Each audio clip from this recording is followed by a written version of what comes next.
Ayan, so may babatiin ulit tayo. Ayan, so itong ano ko is, itong babatiin natin is parang kapatid ko na siya.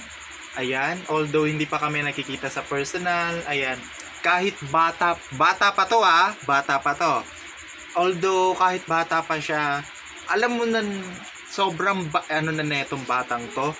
Ayan, matured na agad mag-isip. Ayan, nandyan ka agad siya para solusyonan ang mga problema. Ayan, 'di ba? So, wala nang patumpik-tumpik pa.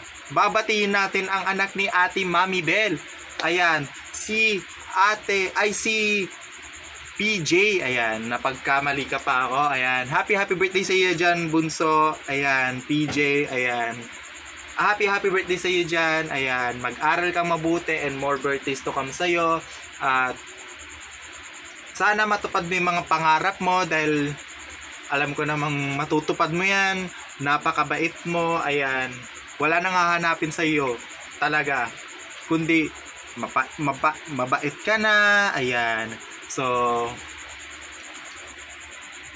lagi kang magpapagapait. Yun lang ang sasabihin ko talaga sa iyo. Ayan, lagi kang nandyan dapat para kay mami mo, kay Ate Mami Bell. Ayan, so happy birthday sa iyo dyan. Ayan, so mahal na mahal ka namin dito sa YT. Ayan, kasi alam kong alam mo naman na nakita na kita sa YT dahil umaakyat ka nga rin.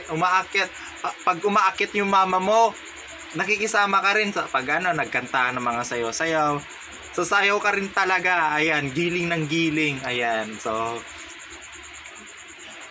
makulit na si Ate Mami Bell. Makulit pa siya pagdating sa sayaw, ha. Ayan, so pero pagdating sa mga serious na topics, ayan, so lagi siyang nandyan para sa iyo.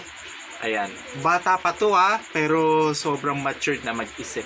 Ayan, so happy birthday sa iyo dyan, PJ. Wala na akong masabi and yun lang. Mahal na mahal ka namin and more birthdays to come. Mahal na mahal ka namin and thank you sa lahat, ha. Ayan, sa pagpapasaya sa amin.